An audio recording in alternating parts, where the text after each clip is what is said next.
Well, thank you very much, Dame Caroline. And may I start by moving Amendment 21, which leaves out the word of or including and inserts predominantly of.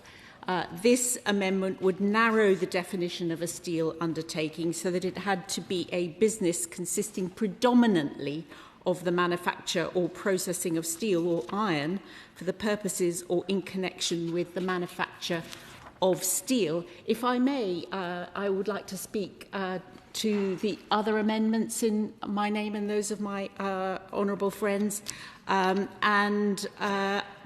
Before I perhaps do that, Dame Caroline, approach the bill with the serious concern that it deserves, because today's amendments really reflect some of the points that we made at second reading, that this bill is a chaotic, unplanned intervention that risks landing taxpayers with an open-ended and potentially unlimited bill. And without addressing those issues as we make this legislation, we need to really focus on the things that are currently making domestic production of steel unprofitable, such as the higher employment costs and policies in pursuit of net zero, such as carbon taxes and associated regulations and levies. So before I turn to the amendments in detail, I just want to put on record how much I respect the member for Stockton North and his real-life expertise in the steel business. He truly is a rare example of, on the government benches, of someone who has deep private sector experience and really knows his subject. So I salute that and want to put that on the record at the beginning. My own private sector expertise is as an investor. And so most of the amendments in my name and those of my honourable friends are trying to protect the taxpayer from some of the financial risks that the taxpayer is being landed with as a result of this legislation. Because the fact is, Dame Caroline, that nobody wanted to nationalise British steel. The government told us last year when they brought in that emergency legislation, when they brought us all back on a Saturday for the first time since the Falklands War, that they did not want to nationalise British steel. And I know they now claim to their backbenchers and to their union backers that this is something to celebrate as true socialism, but the reality is it's an outcome that the government itself wanted to avoid. And they failed to negotiate a good outcome with the Chinese owners of British steel. And the Prime Minister and the Business Secretary went all the way to China and failed to get a deal. Whenever this government negotiates, the taxpayer loses out. We don't think the government should be nationalising British steel because we don't think politicians should be running businesses.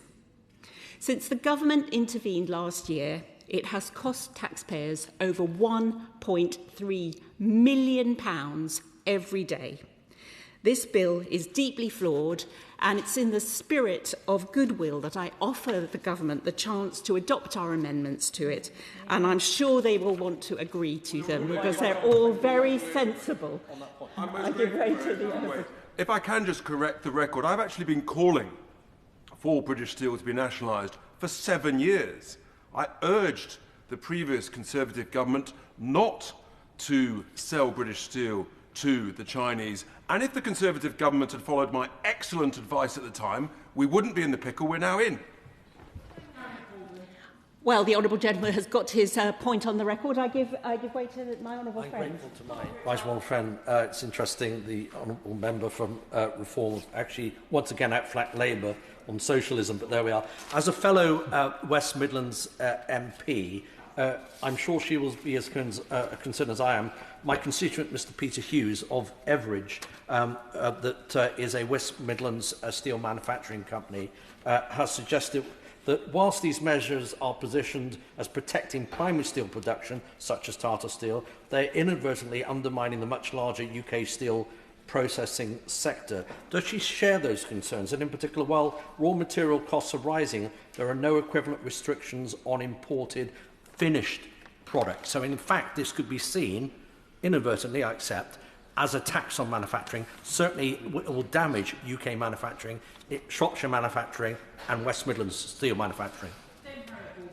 Well, I absolutely do recognise as a West Midlands MP. In fact, I was with my constituent, Mr Michael Outwin of Industrial and Tractor Limited in Worcester on Friday, and he is going to have to pay a 50% tariff. I did try to table some amendments to do with the tariff regime. Unfortunately, they weren't orderly, Dame Caroline, so I think I better limit myself just to agreeing with my honourable friend and saying how there are many types of steel that will be affected by the tariffs that do not seem to be made here in the UK, and therefore I'd like the Minister to clarify how he expects people to continue manufacturing from the steel that they've been importing for some time once these tariffs have been put in place.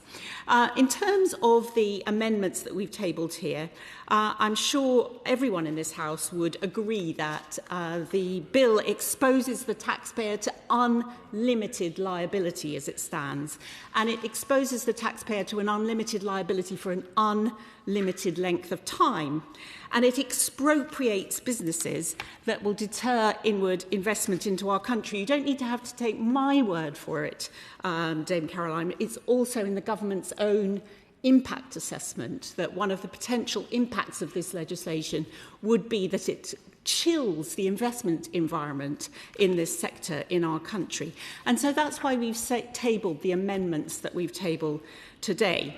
As far as Amendment 21 is concerned, this would ensure that the bill applies only to businesses that are predominantly engaged in the manufacture of processing of steel or iron for the purposes of steel manufacturing, rather than those merely including it. The way the bill is written at the moment is extremely wide, and as highlighted in the explanatory statement to our amendment, it narrows the scope to avoid dragging in businesses that only have very minor steel operations.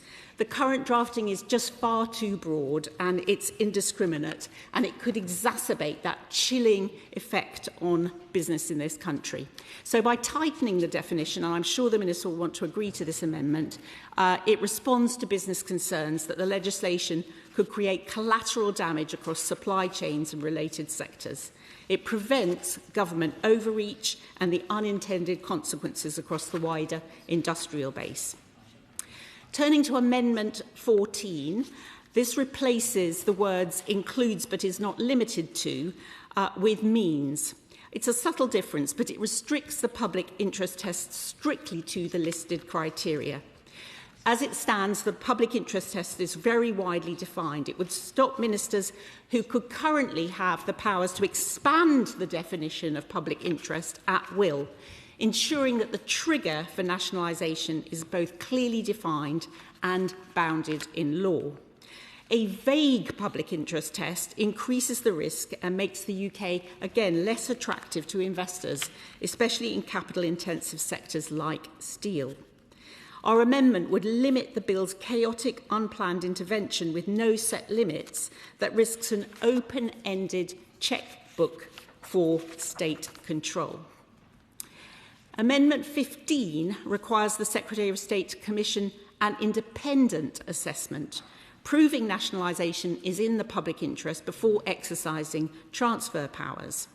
Industry figures have warned that nationalisation could cost billions of pounds and burden British taxpayers with large contingent liabilities, reinforcing the need for independent scrutiny before action.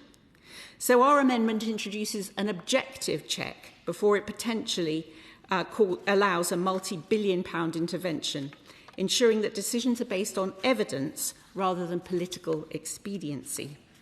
We cannot have an indefinite and indeed an infinite bill without proper safeguards.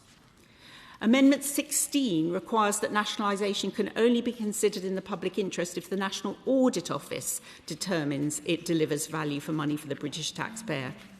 Our amendment introduces an explicit taxpayer protection test, ensuring that ministers cannot proceed unless the intervention is economically justified, not just politically convenient. British taxpayers shouldn't be asked to sign off on a blank cheque. We cannot have nationalisation in search of a rationale. Amendment 17 requires the Secretary of State to publish full details of the criteria used to judge whether nationalisation is in the public interest before exercising those powers.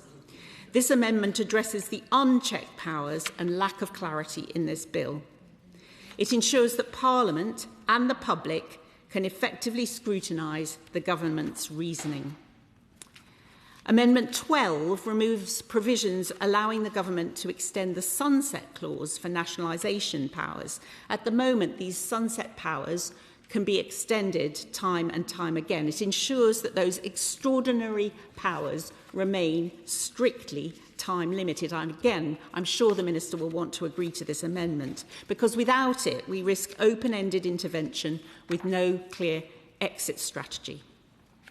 Amendment 18 would require regulations relating to continuity obligations to be subject to the affirmative procedure rather than the negative. Given the enormous scale of intervention in this bill, this amendment addresses insufficient democratic scrutiny and strengthens the parliamentary oversight of potentially intrusive or costly measures. Similarly, Amendment 19 would require regulations related to enforcement to be subject to the affirmative procedure as well, rather than the negative. Finally, Dame Caroline, new Clause 8 requires the Secretary of State to publish a statement to Parliament on contingent liabilities before nationalisation. Nationalisation could saddle the state with significant contingent liabilities and long-term financial risks, making the upfront disclosure to Parliament absolutely essential. Of particular importance in new Clause 8 are paragraphs A and B in subsection 2. On A, we must ensure the government is required to be transparent on the value of hidden or future liabilities, including those which relate to their environmental, pension or operational risks that could fall on taxpayers. And on B, the Secretary of State must take steps to minimise taxpayer exposure to any contingent liabilities that are so acquired. We don't think that the British taxpayer should be exposed to unknown and escalating costs without clear disclosure.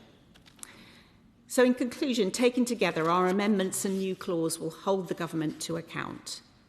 We oppose this steel nationalisation bill in its current form. We oppose its potential colossal cost to the British taxpayer and the adverse impact on our steel manufacturing sector and related supply chains. By accepting these amendments and our new clause, the government will simply strengthen accountability and transparency, and I commend them to the House.